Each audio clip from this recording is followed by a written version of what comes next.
कर दिया है जिनका डायरेक्ट कनेक्शन लैंड माफिया से है। मैं ये मानता हूं, आज क्लियरली कह रहा हूं। त्रिपाठी जी, राकेश जी बताइए ना।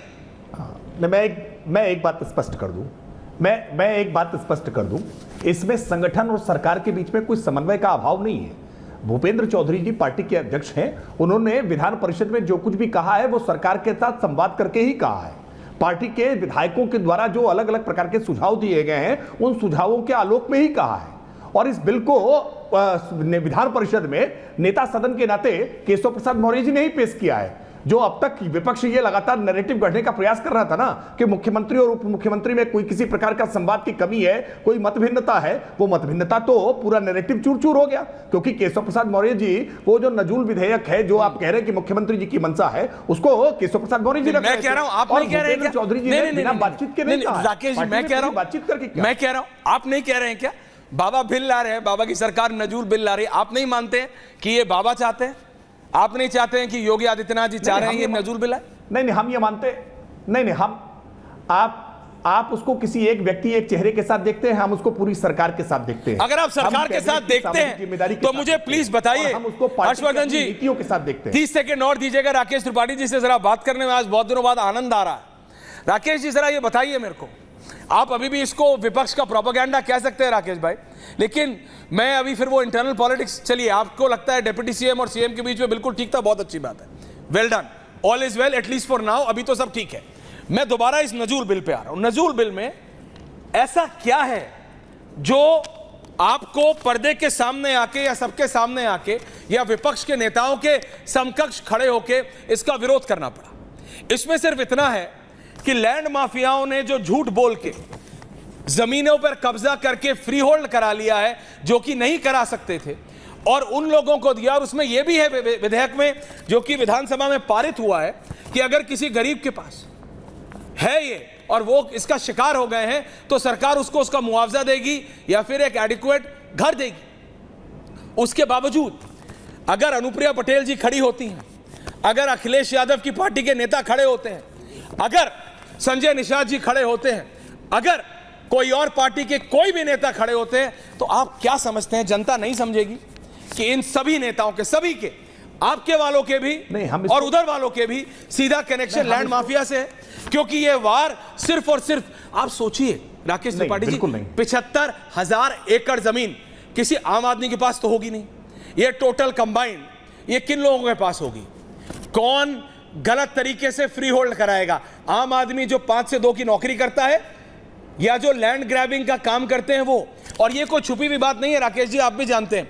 आप बोल सकते हैं कि वो पहले की सरकारों में होता था, लैंड ग्रैबिंग, लैंड माफिया जो सत्ता में होते हैं उनके संरक्षण में ही होता है। और अगर बाबा सत्ता में रहते हुए उन पर वार कर रहे हैं तो इसका मतलब उन सब पर वार कर रहे हैं जिन्होंने आज तक उनको संरक्षण दिया है। तो आज जो खड़े हो रहे हैं उनके सपोर्ट में ये वही लोग हैं जिन्होंने आज तक कहीं ना कहीं किसी ना किसी डायरेक्टली या इनडायरेक्टली लैंड माफिया का समर्थन किया है। There is nothing else to it.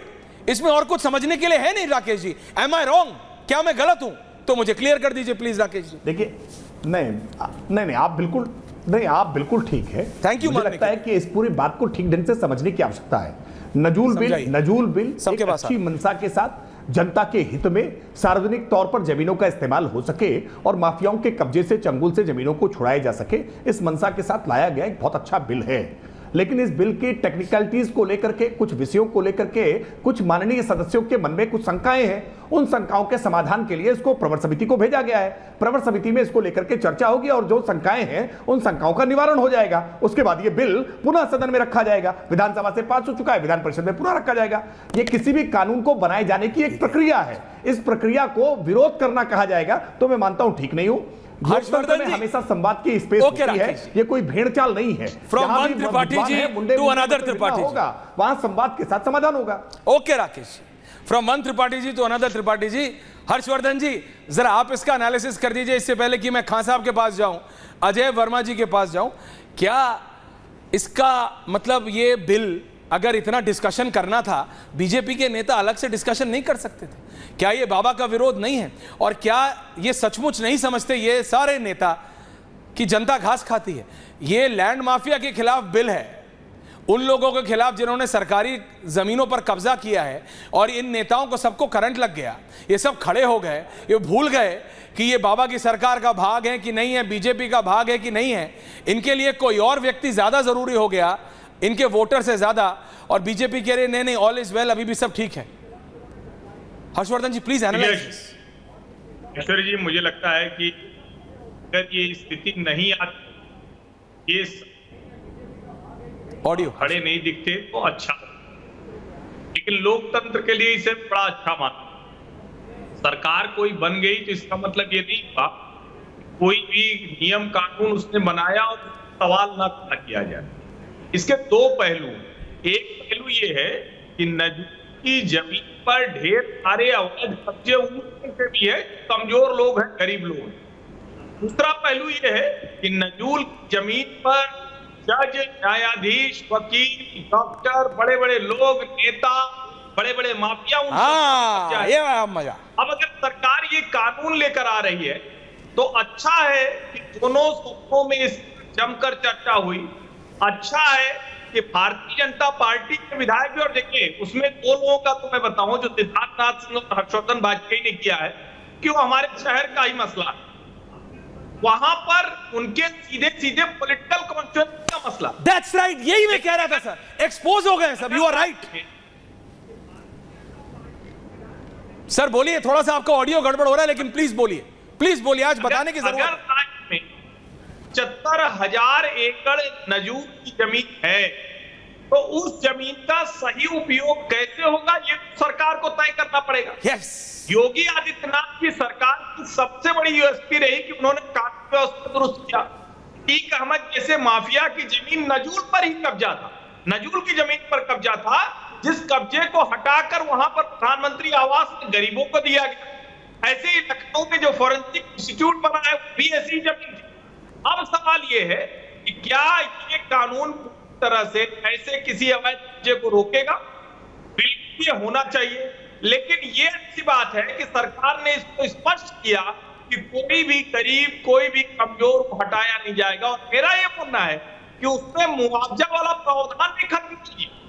मैं कह रहा हूं ये जो नजूल का आया है कानून, ये अभी तो प्रवर समिति को भेजा गया, इसमें मुआवजे का प्रावधान खत्म होना चाहिए। स्पष्ट अगर किसी का घर है, कोई 2 पीढ़ी 3 पीढ़ी से रह रहा है, तो उसको आप जगह दीजिए, या नियमितीकरण हो सकता है तो वो हो।